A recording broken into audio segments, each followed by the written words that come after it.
Kyle, why you lying?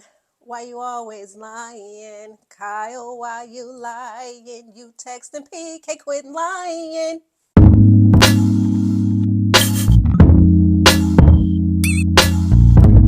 What's tea, Petty Bunch? Welcome back to another episode of Gurl,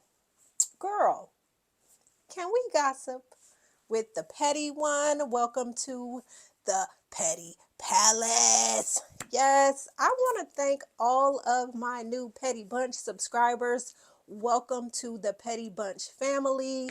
Thank you for liking and sharing my videos. Remember, liking my videos is a free way to not only support my channel, but it's also a way to push me out into these YouTube algorithm streets. So those who are looking for videos and don't know I exist will click on and see, what is she talking about? All right, let's get into this latest episode of Real Housewives of Beverly Hills. Okay. Bose, you are the MVP of this episode. When I say Miss Bose is a survivor, meaning she is playing the game. She is playing chess with these women. She is not playing checkers. She has her foot on Kyle's neck and has had her foot on Kyle's neck. Seems to me that Bose is a straight shooter and she can read the bullshit. She can call out bullshit when she sees it. So it was nothing for her when she found out from her good melanated girlfriend Garcelle that Kyle was in fact texting PK more than jokes and memes. We have it. So what I liked about it was that Bose knew what she was doing. Since she was healing from her fibroid surgery, she just said, hey, we're all healing. The sisterhood is fractured. This fraudulent fractured sisterhood needs some healing as well. So I am going to piggyback off of Sutton by creating a real sisterhood situation. I'm going to be intentional with these ladies. So I am going to treat them to an afternoon of pampering with a good looking chef who all the ladies were salivating over. And we're going to get massages from big, sexy black men with big hands. That is what I'm going to do. And while the ladies are distracted, I am going to conveniently bring up the fact that Kyle read the text message in front of the other ladies, but dared not read the text message in front of Dorit until Bose politely confronted her. So I thought that was very strategic. You guys already know these ladies, listen, they love eating on somebody else's dime. So it's nothing for the good girlfriend to call you and say, hey girl, I'm going to have an event. I want you to come. I want to spoil you. Oh, hell yeah. They're getting dressed. They're getting their faces beat. Now, while getting their faces beat, Dorit, of course, is getting her face beat when she received a phone call from Bose telling her, hey, Garcelle told me when she came over to visit me, she told me that Kyle most definitely was texting PK. And it was not a meme and it was not a joke. It was basically what we talk about. I'm not going to put it out there for the streets to wonder and to talk about. So, of course, Dorit was just like, well, damn. Okay, so she's reading and sharing that information with you guys, but she's lying because she's telling everybody that she is not conversing with PK on that level. It was just memes and jokes. That's all I thought. It was memes and jokes. It was not just memes and jokes. And my thing is, Kyle, now you know, if Dorit was texting Mo, you would be ready to claw that blonde hair out of her head. You would be ready to you would be somebody hold my earrings. I'm about to stretch. I'm about to dot not one but both of her eyes. We already know this. So that was one of the things that I thought I could see bows and the wheels churning in her head. Like, you shared this with the other sisters in the sister circle down to the Chuck E. Cheese, but you could not be woman enough to share it with this man's wife or me. I wonder why. So the ladies get to Bose's, the first to arrive, Erika, Jane, and Kyle. So I guess Bose must have told the ladies to dress comfy. Kyle's definition of comfy was her putting on this plum colored dress, like v-neck, sort of flowy situation. I thought it was funny when Dorit walked through the door and she's saying hello to the ladies and she looks over at Kyle. Oh, that's what you consider comfy. Nice. I thought that was funny. So as those three are sitting there awkwardly, we see Jay Tilly, Garcelle, and Sutton on the way to Bose's house. So Sutton is basically filling her bestie Jay Tilly in on what happened while they were down at the good Chuck E. Cheese. And so, Jay Tilly was just like, oh, really? So it wasn't just memes and jokes. It was actually a nice little paragraph. I'm here for you. Don't worry, you have a friend in me. Now we Toy Story and you've got a friend in me. So you've got a friend in me. What we discuss, I won't tell anybody. Basically, what happens in this chat is gonna stay in this chat.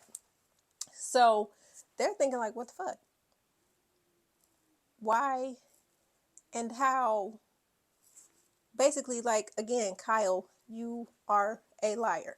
So was vehement about memes, jokes. That's all it was, nothing more. So Garcelle said, listen, a line has definitely been crossed, and she's really uncertain on if the ladies will be able to get that friendship back.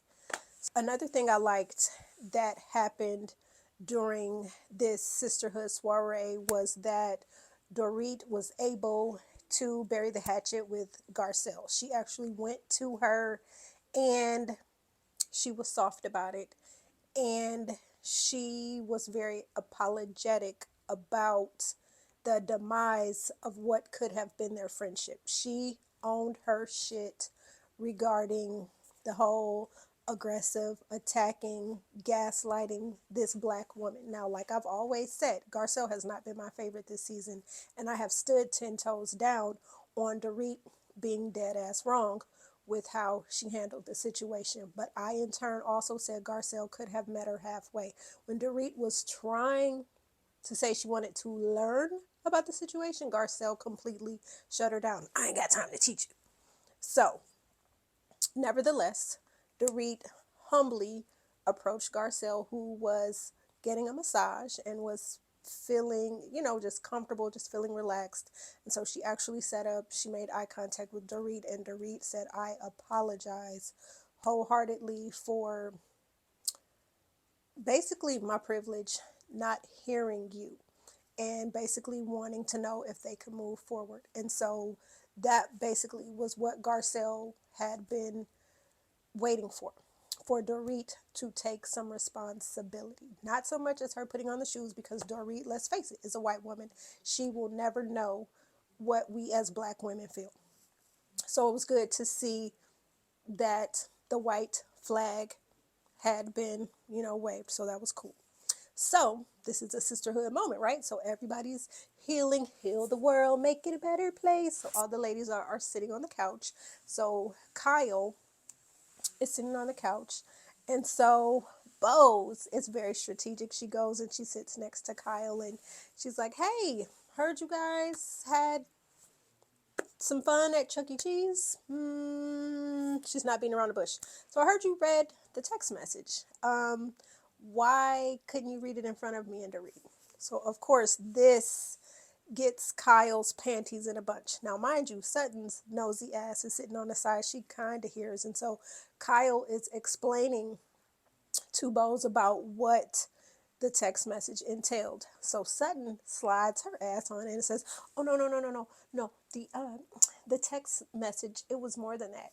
And Kyle was like, "I was in the middle of telling her that, but you're coming in not knowing what we're talking about. So basically, stop being nosy." So Bose again, "I think you need to read the text message so Dorit can hear it." Now this just causes Kyle to get overly dramatic, and the tears, the lights, camera, action. You guys know Kyle is an actress. So the lights, the camera, the action, and go. The waterworks. Oh my God, I can't believe that they would do this to me. So Kyle jumps up, is frustrated. The cue the white woman tears, cue the sad music. And then Erika Jane. Erika, this is the problem that I've been having with you. You will not call Kyle nor pull Kyle to the carpet. You have a blind allegiance to this woman. When she was paying you dust with Lisa Vanderpump when you were first introduced into the group. Let's not forget when you had on that short dress and they were talking about they could see your hoo-ha, and they basically was demeaning you down to Julia Roberts and Pretty Woman. Kyle talked mad shit about you, but yet here you are upholding her in her wrongdoing, saying that she did nothing wrong, that these text messages, they were innocent. There was you don't have anything to apologize for. You shouldn't feel bad. So basically, she is the new Dorit. How Dorit has pretty much kissed Kyle's ass for all these seasons, and Kyle could cry and use a manipulation tactic as a way to get her friend to stay on her side, even though she's dead ass wrong. So everybody's looking like, really, Erika? Like, seriously? So she pats Kyle on the back. "Oh, come back over here. You know what? Fine, I'm going to read this message and then I'm done with it. I'm done with it. I'm done with it." So Kyle pulls out her phone. "I can't believe I'm really doing this." So she reads the message. And then again, "We are too old to be acting like this. You guys need to be ashamed of yourself for making me read this. Dorit, I love you and I love PK and I love your kids and how dare you and blah, blah, blah." And she runs off. "I've had it." And so Dorit, "No, Kyle, wait, wait, wait." And so Erika, Kyle's lapdog, jumps up too. And it's like, and so Dorit is like, "Yo, me and Kyle need to have a conversation. We don't need you to follow us." And Erika, she's not going to listen to you, Dorit. She's not going to listen to you. So all the ladies except for Sutton and Bowles, they fall back. They're sitting on a couch. And so Bowles is like, "Hey, I guess we need to get up and go over there." And Sutton is like, "Do we really have to? Like, I'm over the dramatics. I'm over Kyle Richards, whatever." So Bowles nudges her and they go. And so again, Kyle is shaming the ladies. "How dare you guys? We're too old to be acting like this. You all be ashamed of yourself for trying to hold me accountable." Kyle, no one has ever held you accountable. You, and I can't believe I'm agreeing with Sutton, but you have the unmitigated gall to run from this group because they're holding you accountable for your trifling ass antics with PK. You know, Grandma always said a hit dog gon' holler. And every time we bring up these text messages, your ass is hollering. So that to me means you are guilty. But anyway, I digress. So Sutton is like, "Kyle, you basically have the unmitigated gall to run away when you have told me and scolded me for running away when you got on me when we went to the male review, and how y'all know how Sutton blew a gasket because the what was it, the Thunder from Down Under, whatever the hell they were, y'all know, the little naked male review, that she wasn't picked to go up on stage and for them to do their little freak nasty show on her. And so when Kyle confronted her about it, y'all know Sutton just went from 0 to 1,000, pretty much cursed Kyle out with the quickness. So if Kyle didn't allow Sutton to run away, why was Kyle able to run away? And for shame, how dare you guys put me on blast and make me feel bad for texting my then best friend's husband and blah, blah, blah, blah. All this bullshit. So Kyle, again, you've never been held accountable. This is what it looks like. Remember, you did this shit to LVP. You also did this shit to Denise Richards when you tried to accuse her of having a sexual relationship with Brandy Glanville. You drove that woman ragged. So how dare you run away and have the unmitigated gall to act like you can't be touched or nothing can be said to you. So anyway, Dorit takes Kyle by the hand and gingerly walks her away from the group and has a conversation with her, and pretty much is like, Kyle, I know you and PK talk about me. I'm not going to allow you to downgrade our friendship. I'm not going to allow you to tell these ladies you didn't know what was going on in my marriage and what started to cause the unraveling of my marriage, because I've told you about that. And Kyle, no, he didn't. And then Kyle vehemently stood up for PK as Dorit was telling her that PK has been a monster. He has been, I'm going to say, probably verbally abusive. Y'all know the 4-hour therapy session they had when he ran out like a madman. So she said, I know that PK talks to you because he talks to other people about me and what has transpired in our marriage. No, he doesn't. No, he doesn't. I don't know the side of PK that Dorit is talking about. I don't know the side of PK.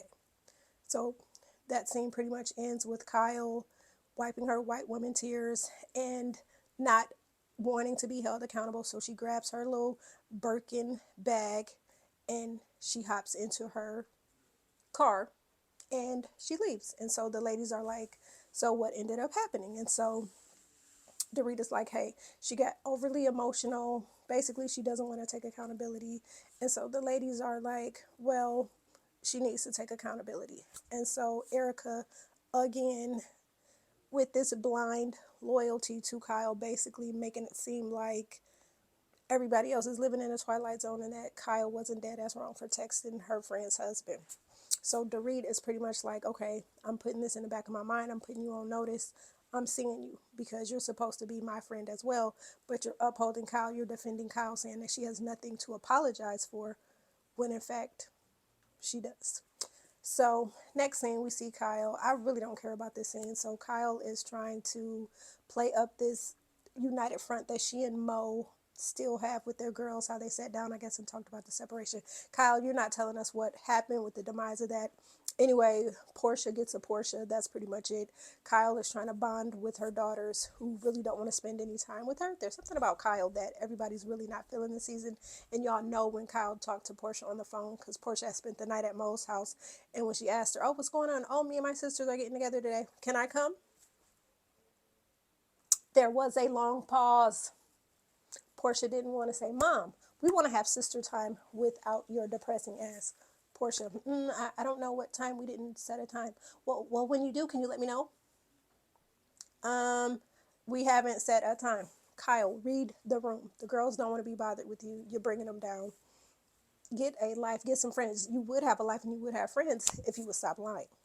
So what else happens? Oh yeah, remember Kyle did in fact talk to Kathy about her and Dorit having an argument, but Kyle is still talking about the memes and jokes. She did not tell Kathy that she in fact had text PK something more than a meme and a joke.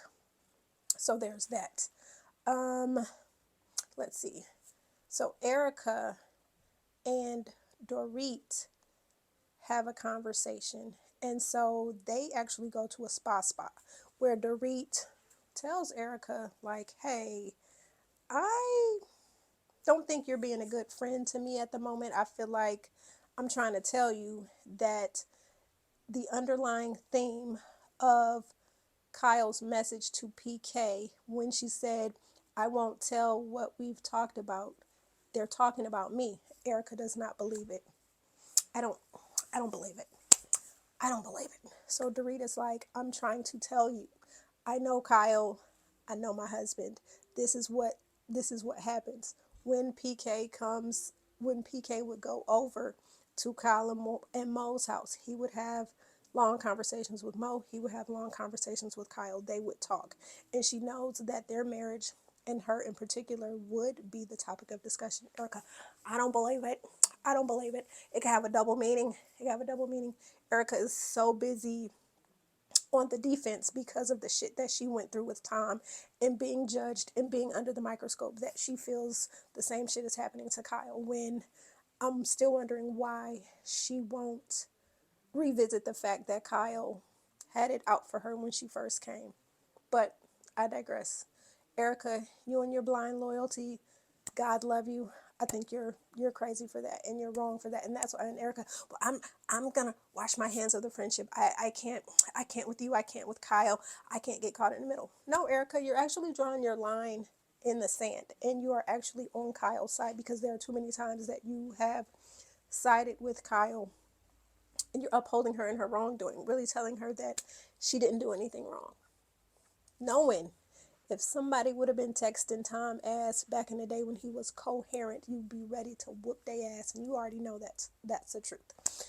So then Sutton, Garcelle get together at Garcelle's house, and Sutton is like, oh no, baby, I'm going to have a conversation with Miss Kyle, because how dare you walk away, run away from us when we're confronting you about your bullshit, but you would not allow me that same grace. You actually sat down and you scolded me. And so Sutton basically said, I am not bowing down at the altar of Saint Kyle Richards. I added the saint part because that's what Kyle is trying to act like she's a saint. So Sutton is like, no, baby, I am going to call her on it. And Sutton, you know, I'm not feeling you this season. I'm really not feeling you at all because you have these split personalities and we've seen it happen. But I am here for it. I cannot wait till the next episode. Y'all let me know in the comments below how y'all felt about this episode. Again, Dorit, Bose are holding these ladies accountable. Sutton, you're actually rising to the top as well when it comes to calling Kyle on her shit, but people can't call you on yours. Ugh. So until next time, Petty Bunch, y'all let me know how y'all feel, what y'all think. Make sure you continue to like these videos. Make sure you share these videos. Make sure you subscribe to my channel. And until the next episode,